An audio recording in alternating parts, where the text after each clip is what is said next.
এটা নিশ্চয়ই খেয়াল করেছ, এই পৃথিবীতে আমরা যাকে বেশি গুরুত্ব দিয়ে থাকি একটা নির্দিষ্ট সময় পর সেই আমাদের ইগনোর করে চলে যায়, সেই আমাদের এড়িয়ে চলে।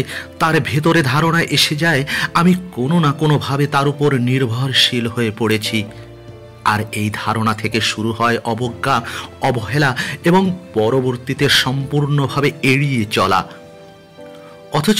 অথচ আমরা এই মানুষগুলোকে আমাদের প্রয়োজনের থেকে বেশি গুরুত্ব দিয়ে থাকি, বেশি ভালোবাসি, বেশি আপন ভাবি।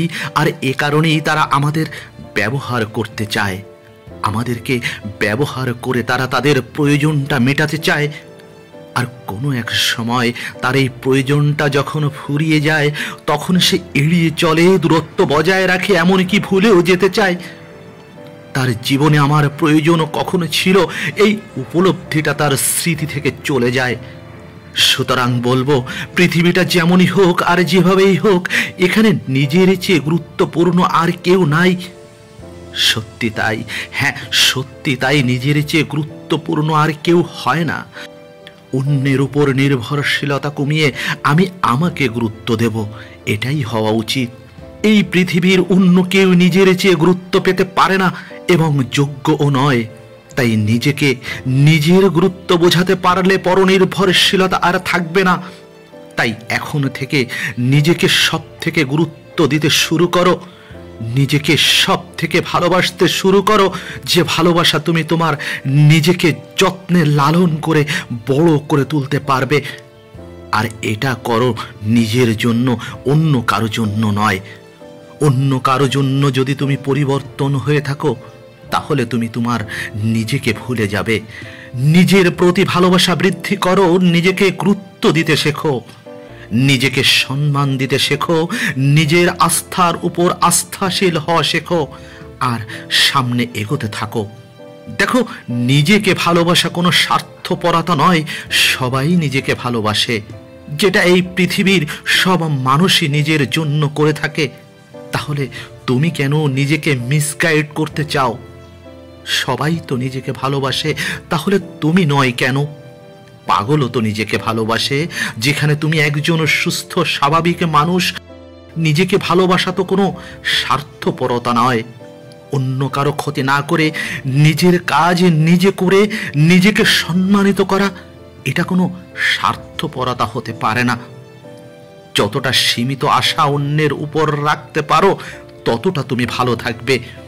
নিজের উপর যতটা বিশ্বাস তোমার থাকবে ক্রমান্বয়ে তুমি শক্তিশালী হবে, মানসিক জয় তোমার হবে।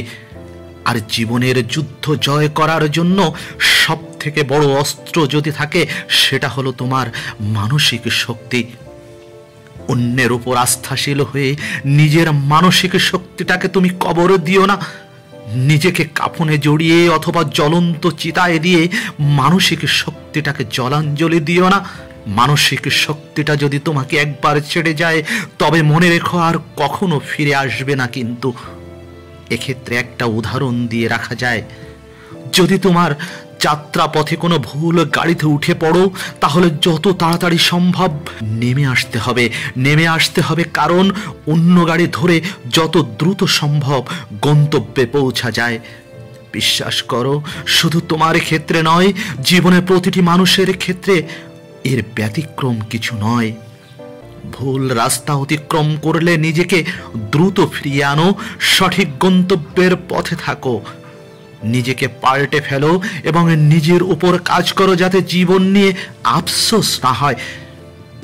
দেখো, এতটুকু চালাকি তো তুমি করতেই পারো নাকি বলো? নিজের জন্য কি এটুকু করা যাবে না? আসলে এটা কোনো চালাকি নয়, এটা হলো প্রয়োজন। যে ভুল করে তাকে ক্ষমা করো, তাকে শুধরে দাও, যে পরবর্তীতে এ ভুলটা আর না হয়। বারবার যদি ভুল করে, জেনে শুনে যদি ভুল করে, তাকে ক্ষমা করতে যেও না, কেননা এটা তার অভ্যেসে পরিণত হয়েছে। নিজের ভুল শুধরে শেষবারের মতো যদি সে ক্ষমা চায় তাও তুমি একবার দেখতে পারো। তবে অতিমাত্রায় আবেগী হয়ে পড়ো না, যা তোমার ক্ষতি করে। আবেগী হয়ে অতটা মেতে যেও না যাতে তোমার যোগ্যতার উপর প্রশ্ন ওঠে, নিজের কাজের উপর সন্দেহ ওঠে। এমন কোনো ব্যক্তির ফাঁদেও পা দিও না দয়া করে। এ বিষয়টা আরো স্পষ্ট হওয়া জরুরি যে যদি কেউ বুঝতে না চায় তাকে বোঝাতে যেও না, বৃথা হয়ে যাবে তোমার শত চেষ্টা, কেননা তার খারাপ উদ্দেশ্য তোমার উপর প্রভাব বিস্তার করতে চেয়েছে। কিছু জিনিস সময়ের উপরে ছেড়ে দিতে হয়। যেমন ধরো, জীবনে তুমি অনেক কিছু হারিয়েছো, ভাবছো সম্ভব নয় আর ফিরে পাওয়া। আসলে বিষয়টা এমন না। হতেও পারে তো এমন যা হারিয়েছো আসলে সহ তার অনেক গুণ ফেরত পেয়েছো।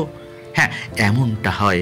কখনো কখনো এমনটা হয় কারণ তুমি সঠিক ট্রাকে দাঁড়িয়ে আছো, তুমি সঠিক রাস্তায় এখনো দাঁড়িয়ে আছো। যেসব জিনিস দ্বিতীয়বার পাওয়া যায় সেটা তুমি চাইলেই তো পারো, সেটা তুমি চাইতেই পারো। যেটা তুমি পেয়ে হারিয়েছিলে সেটা তুমি দ্বিতীয়বার পাবে, এতে অবাক হবার কিছুই তো নেই। এটা যে এই প্রথম তোমার ক্ষেত্রে হচ্ছে সেটা নয়, বহু মানুষের জীবনে এমনটা হয়েছে। উঠে দাঁড়িয়েছে, সত্যি বলছি, খুব শক্তভাবে উঠে দাঁড়িয়েছে, হাত দিয়ে আকাশও ছুঁয়েছে। একটু খোঁজ খবর নিয়ে দেখো, এমন বহু উদাহরণ এই পৃথিবীর বুকে তুমি নিজের চোখেই দেখতে পারবে। কি হারিয়েছ? হয়তো সম্মান, নয়তো অর্থ অথবা পরিবার। যদি তোমার শরীরটা টিকে থাকে, মনটা টিকে থাকে, তাহলে তুমি এগুলো ছাড়া তো আর কিছু হারাতে পারো না। হ্যাঁ, তো কি হয়েছে? এগুলোর সবই তো দ্বিতীয়বার পাওয়া যায়, আর যা দ্বিতীয়বার পাওয়া যায় তা নিয়ে তো আফসোস থাকার কথা নয়। আর যদি আফসোস থাকে তাহলে আমি বলবো তুমি চোখ থাকতে অন্ধ, অঙ্গ প্রত্যঙ্গ থাকা সত্ত্বেও তুমি প্রতিবন্ধী, বিবেকে থাকা সত্ত্বেও তুমি অমানবিক এবং বেকারগ্রস্ত। বুঝে নেব তোমার ভিতরে কোনো ফুয়েল নাই, তাই স্পিরিটলেস। হ্যাঁ শোনো, তবে এখনো পরিস্থিতিতে তোমার গাড়িটি গন্তব্যে পৌঁছানোর আগে মাঝ পথে থেমে যাবে তোমার চলনের ভঙ্গি। যানজট শুরু হবে তোমার নিজের ভেতরে। চারিদিকে অন্ধকার, শুধু অন্ধকার, তুমি একা। এই একা থেকে তুমি আর বের হতে পারবে না কখনো। আসলে যেসব জিনিস দ্বিতীয়বার পাওয়া যায় তা নিয়ে দুশ্চিন্তা আর হতাশা না করে, সময় ব্যয় না করে, ওই সব জিনিস পুনরায় হাতে পাওয়ার জন্য আকাঙ্ক্ষা থাকা কি বাঞ্ছনীয় নয়? যতক্ষণ পর্যন্ত আমার কাঙ্ক্ষিত বস্তুটি হাতে না পাই ততটা সময় কি লড়াই চালিয়ে যাওয়া উচিত নয়? অযথা চিন্তা ভাবনা করলাম আর হা হুতাশ করলাম। ভেবেছ কি কখনো এসব করতে গিয়ে কতটা সময় তোমার মাঝখান দিয়ে অপচয় হয়ে যাচ্ছে? বরং সময় অপচয় না করে অব্যাহত থাকুক তোমার চেষ্টা। আসতেও তো পারে তোমার হারানো বস্তুগুলো, অথবা তার চেয়েও বেশি কিছু। আসলে হয় কি জানো, আমরা নিজেদেরকে প্রতিদিন একটু একটু করে মেরে ফেলছি, এই আর কি। না, আমি এটা মানতে পারি না, মানি না। আমি মানি জীবনটা সহজ বলছি তার কারণ তারা মেনে নিতে পারে এবং মানিয়ে নিতে পারে। পরিস্থিতি যেমনই হোক না কেন মানিয়ে নিতে শুরু করো, মেনে নাও, মানিয়ে নাও, তারপর নিজের উপর কাজ করো, নিজের উপর চেষ্টা করো। পরিশ্রমের ঘাটতি রেখো না, মেহনতের ফলাফল মিষ্টি হয় জানো তো। মেহনতের অজুহাত দিয়ে প্রশ্ন তুলো না। আর কি জানো, এই অজুহাত খুব খারাপ জিনিস। এই অজুহাতের অভ্যেস তোমার ভালো দুটি হাতকেও অকেজো করে ফেলে। তোমার যতটুকু আছে, যা কিছু আছে, ততটুকুই তো তোমার সম্বল। আর এখান থেকেই তুমি পুনরায় শুরু করো। তোমার জন্য অপেক্ষা করছে অনাগত ভবিষ্যৎ, তোমার কাঙ্ক্ষিত প্রাপ্তির ফুল সজ্জা। গুরুত্বপূর্ণ মানুষকে গুরুত্ব দাও, গুরুত্বহীন ব্যক্তিকে এড়িয়ে চলো। জীবনে যা চাইবার তা কায়ে মনে চেয়ে নাও, তবে মেহনত আর পরিশ্রমের কলকাঠিটি বগল দাবায় রেখে দিও। সাথে থাকার জন্য ধন্যবাদ।